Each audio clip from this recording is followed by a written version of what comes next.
Hello friends, ఇవాళ complete episode ఇప్పుడు వీడియోలో చూస్తారు. వీడియోలోకి వెళ్ళిపోతే అను వాళ్ళ చెల్లిని వెతుక్కుంటూ అక్కడికి వచ్చేస్తుంది.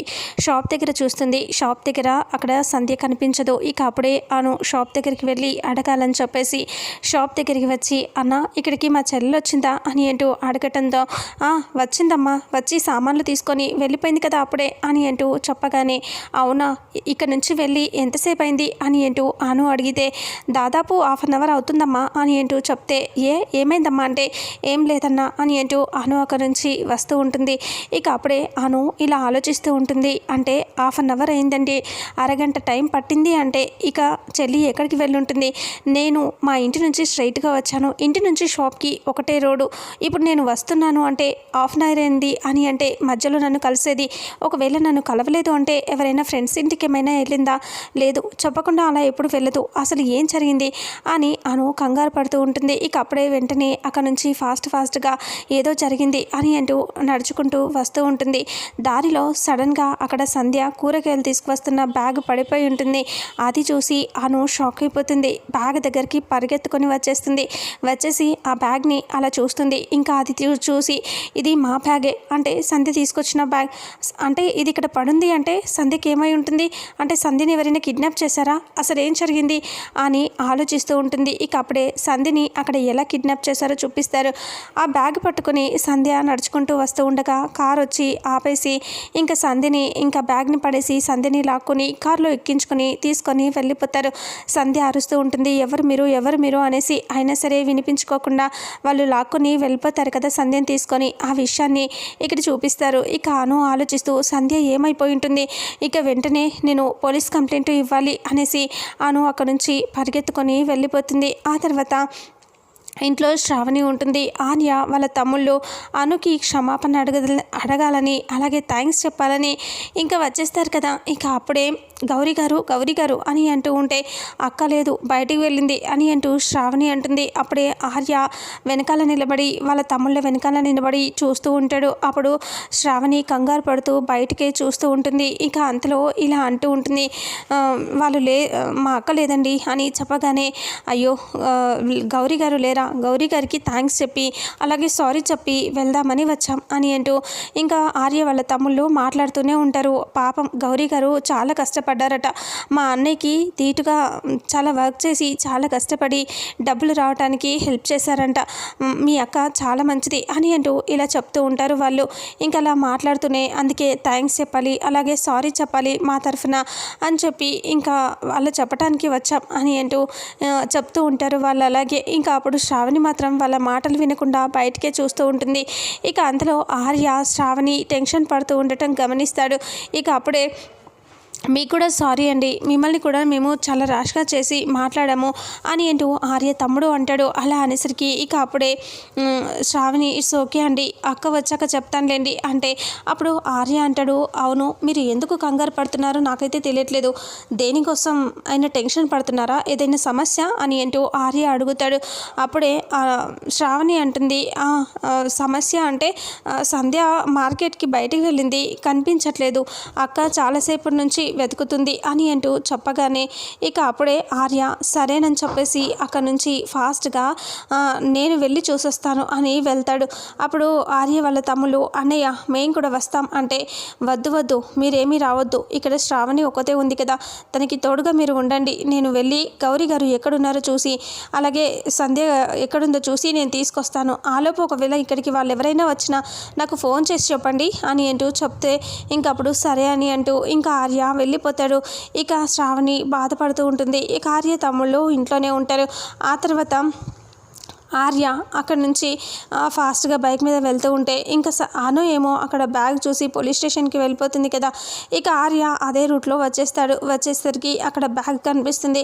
అది చూసి ఆర్య బైక్ దిగి ఆ బ్యాగ్ని చూసి ఇలా ఆలోచిస్తూ ఉంటాడు, ఈ బ్యాగు వాళ్ళదే అంటే సంధ్యని ఎవరైనా కిడ్నాప్ చేశారా లేదా ఏమన్నా అయ్యిందా, అసలేంటి బ్యాగ్ ఇక్కడ పడింది, గౌరీ గారు కూడా ఇప్పుడు నేను ఒకటే రూట్ కదా అదే రూట్లో వచ్చాను, ఇప్పుడు నాకు టచ్ అవ్వలేదు అంటే అనుకుని షాక్ షాప్ దగ్గరికి ఫాస్ట్గా వెళ్తాడు. వెళ్ళి అన్న ఇక్కడ గౌరీ వాళ్ళు ఏమైనా వచ్చారా అంటే వాళ్ళ చెల్లి కోసం వచ్చింది, ఆ అమ్మాయి వెళ్ళిపోయిందని చెప్పాను, తను కూడా వెళ్ళిపోయింది కదా అని చెప్పేసరికి ఒకవేళ వాళ్ళ చెల్లి కానీ గౌరీ కానీ వస్తే నాకు ఒకసారి ఫోన్ చేయమని చెప్పరా అని అంటే సరే అంటే ఇంకా అప్పుడు అలా ఆర్య మళ్ళీ అక్కడ ఉన్న బ్యాగు ఇదంతా చూసి ఆలోచించి ఏదో జరిగింది, అందుకే గౌరీ గారు ఇక్కడ నుంచి పోలీస్ స్టేషన్కి ఏమైనా వెళ్ళుంటారు అని నేను కూడా పోలీస్ స్టేషన్కి వెళ్తాను అని ఆర్య అక్కడ నుంచి బయలుదేరుతాడు.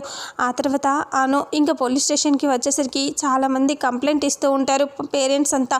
ఇక మా అమ్మాయి కనిపించట్లేదు అంటే మా అమ్మాయి కనిపించట్లేదు అని చెప్పి అందరూ కంప్లైంట్ ఇస్తూ ఉంటే టెన్షన్ పడుతూ ఏడుస్తూ భయపడుతూ అందరూ పిల్లలు కనిపించట్లేదన్న మాట వినేసి బాధగా అక్కడికి వెళ్తుంది.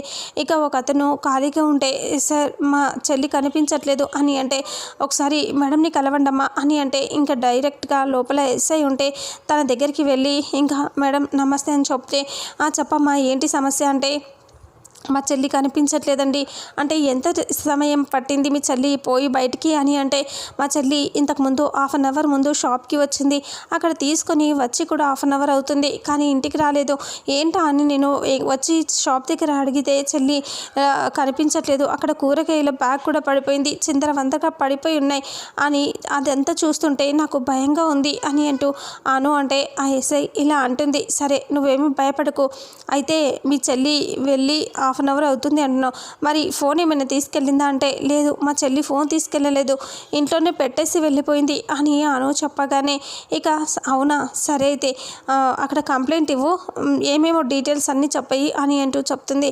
అప్పుడు సరే అని ఇంకా రిసెప్షన్ దగ్గరికి వెళ్ళి కంప్లైంట్ ఇద్దామని చెప్పేసి అన్నీ చెప్తూ ఉంటుంది. బాధపడుతూ సంధ్య గురించి డీటెయిల్స్ అన్నీ చెప్తూ ఉంటే ఇక అక్కడ రాసుకుంటాడు అతను. ఇక అప్పుడే అక్కడ నుంచి వెళ్ళి అక్కడ దగ్గర టేబుల్ దగ్గర కూర్చొని ఏడ్ చేస్తూ ఉంటుంది. చాలా బాధపడుతూ ఉంటుంది. వాళ్ళ బాబాయ్తో చెప్తుంది కదా చెల్లెలని జాగ్రత్తగా చూసుకుంటాను, చెల్లెలని నేను ప్రేమగా చూసుకుంటాను, నా పెళ్ళి అంటూ జరిగితే చెల్లెలని సెటిల్ చేశాక చేసుకుంటాను, అప్పటిదాకా చేసుకోను అని చెప్పిన మాటలు అన్నీ గుర్తు తెచ్చుకొని చెల్లెలు లేకపోతే నేను ఉండలేను అని అన్ని మాటలు గుర్తు తెచ్చుకొని బాధపడుతూ ఉంటుంది. ఇక ఇక్కడేమో రాకేష్ అక్కడికి వచ్చేస్తాడు. ఆ కిడ్నాప్ చేస్తాడు కదా అతను రాకేష్తో మాట్లాడుతూ ఉంటాడు. అతను వచ్చేసి రాకేష్ ఇలా అంటాడు, ఏంటి ఈ టైంలో ఎందుకు పిలిచావు అంటే ఇంకా అమ్మాయిల్ని ఇలా కిడ్నాప్ చేసి తీసుకొచ్చాను అని అంటూ చెప్తే అంత పెద్ద స్కామ్ ఎందుకు చేసినావు అని అంటూ రాకేష్ అడిగితే దీన్ని చేయడం వల్ల పెద్ద మొత్తంలో చాలా అమౌంట్ వస్తుంది, అందుకే చేస్తున్నాను, కానీ ఎక్కువ మంది అమ్మాయిలు అవటం వల్ల ఆ సిటీలో మొత్తం స్ప్రెడ్ అయిపోయింది ఈ విషయం గురించి, అందుకనే వీళ్ళని ఎలాగైనా ఇక్కడ నుంచి దాటించేసేయాలి, దానికి నీ క్రిమినల్ మైండ్తో నాకు బాగా హెల్ప్ చేస్తావని చెప్పి ఈ విషయం నీకు చెప్తున్నా అని అంటూ చెప్పగానే రాకేష్ ఆలోచిస్తూ ఉంటాడు. ఇక సరే ఆ అమ్మాయిలు ఎక్కడున్నారు అని అంటే నేను చూపిస్తారా అని చెప్తే సరే అని చెప్పేసి ఇంకా రాకేష్ మొహాన్కి అక్కడికి వెళ్తాడు. వెళ్ళిన తర్వాత ఎక్కడున్నారంటే ఇదే గదిలో ఉన్నారని చెప్తే ఇంకా రాకేష్ ఒక్క నిమిషం అని మొహాన్కి మాస్క్ కట్టుకుంటూ ఉంటాడు. సేఫ్టీ చాలా బాగా చేస్తున్నావే అని అంటూ అతను అంటాడు. ఇక ఆ తర్వాత రాకేష్ మొహాన్కి మాస్క్ కట్టుకొని లోపలికి వెళ్తూ ఉంటాడు. ఇక ఇక్కడేమో సంధ్య అందరికీ స్పృహ వచ్చి అందరూ ఏడుస్తూ ఉంటారు, మమ్మల్ని వదిలేయండి అనేసి. ఇక సంధ్య మెలకు ఉండదు, పడుకొనే ఉంటుంది. చాలాసేపటికి మెలకు వచ్చి సంధ్య కూడా లేచి కూర్చొని ఏడుస్తూ ఉంటుంది, అరుస్తూ ఉంటుంది, ఇక నన్ను వదిలేయండి అని ఏడుస్తూ ఉంటుంది.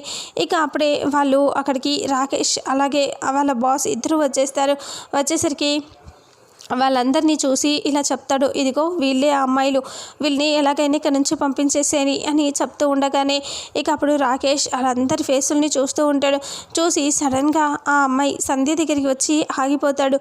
ఇక అంతకుముందు వాళ్ళ ఇంటికి వచ్చినప్పుడు సంధ్య మాట్లాడుతుంది కదా, ఆ విషయాన్ని గుర్తు తెచ్చుకొని సంధ్యని బాగా చూసి ఇంకా సంధ్యని పక్కనే గుర్తు తెచ్చుకొని బయటికి ఫాస్ట్గా వెళ్ళేసి వస్తాడు. అతను కూడా వెనకాలే వచ్చేసి ఏంటి ఆ అమ్మాయిని చూడగానే అలా వచ్చావు, ఆ అమ్మాయి మీకు తాలూకా నీకు తెలిసిన అమ్మాయి అయితే చెప్పు వదిలేస్తాను అని అంటూ చెప్తాడు అతను.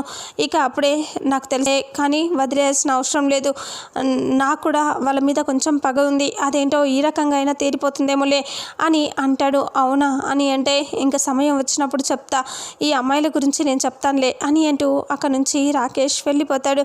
ఆ తర్వాత సంధ్య ఏడుస్తూ ఉంటుంది. ఇంకా వాళ్ళు గట్టిగా అరిస్తే గన్తో షూట్ చేస్తామని చెప్పేసరికి వాళ్ళు సైలెంట్ అయిపోయి ఏడుస్తూ ఉంటారు. ఆ తర్వాత ఇంకా ఆర్య పోలీస్ స్టేషన్ దగ్గరికి వస్తాడు. అలా వచ్చేసి అలా చూస్తూ ఉంటాడు. చాలామంది ఇంకా కంప్లైంట్ ఇస్తూ ఉంటారు. అప్పుడే అక్కడికి వచ్చేసరికి అనుని చూస్తాడు. అను అక్కడ కూర్చొని ఏడుస్తూ ఉంటుంది. ఆర్య దగ్గరికి వచ్చి భుజం మీద చెయ్యి వేసి గౌరీ గారు అని అనేసరికి అప్పుడే అను పైకి లేచి ఒక్కసారిగా ఆర్యని గట్టిగా హక్ చేసుకొని ఏడవటం మొదలు పెడుతుంది. ఇక అప్పుడు ఆర్య ఓదారుస్తూ ఉంటాడు. ఆర్య ఆలోచిస్తూ ఉంటాడు, ఇదేంటి ఇలా జరిగింది అని అంటూ ఇంకా చాలా బాధగా ఆలోచిస్తూ ఆర్య అను వైపే చూస్తూ ఉంటే అను ఏమో అలా ఏడుస్తూ ఉంటే ఇంకా ఓదారుస్తూ గౌరీ గారు లేవండి, ఏమైంది, అసలు ఏం జరిగింది గౌరీ గారు అంటే ఇంకా మా చెల్లిని ఎవరో కిడ్నాప్ చేశారు, ఇక్కడ ఉన్న అమ్మాయిలందరినీ కూడా కిడ్నాప్ చేశారంట అని చెప్తూ ఉండగానే ఇక అప్పుడు ఆర్య ఆలోచిస్తూ ఉంటాడు. పదండి, ఇక్కడ ఏడుస్తూ కూర్చుంటే ఎలా, లోపలికి వెళ్ళి మాట్లాడదాం అనేసి ఇంకా అనుని తీసుకొని లోపలికి వచ్చేస్తాడు. అలా వచ్చేసరికి ఇక అక్కడ అను ఇంకా ఏడుస్తూ ఉంటుంది కదా.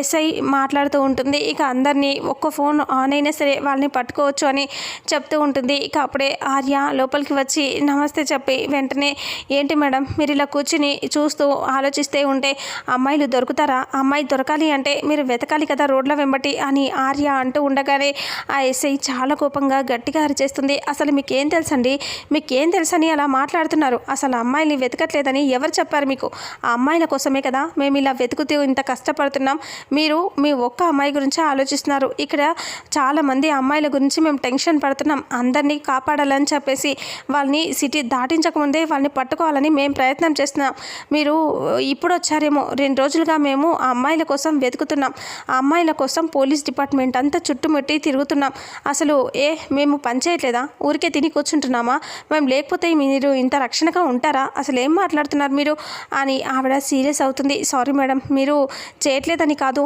మాకు బాధగా ఉంటుంది కదంటే మీకంటే ఎక్కువ టెన్షన్ మాకే ఉంటుంది అని అంటూ ఎస్ఐ అంటుంది. ఇక అప్పుడే మీరు కూడా వెతకండి, మేమే వెతకాలని ఏముంది, మీరు కూడా వెతికితే కదా అమ్మాయి దొరుకుతుందా లేదా తెలిసేది అని అంటే ఇంకా అప్పుడు ఆర్య సరే మేడం నేను కూడా వెతుకుతాను, మీ మీద కోపంతోనో ఏదో కాదు, జస్ట్ నేను మా కోసం మా అమ్మాయి కోసం వెతుకుతాను అని చెప్పి ఆర్య చెప్తూ ఉంటాడు.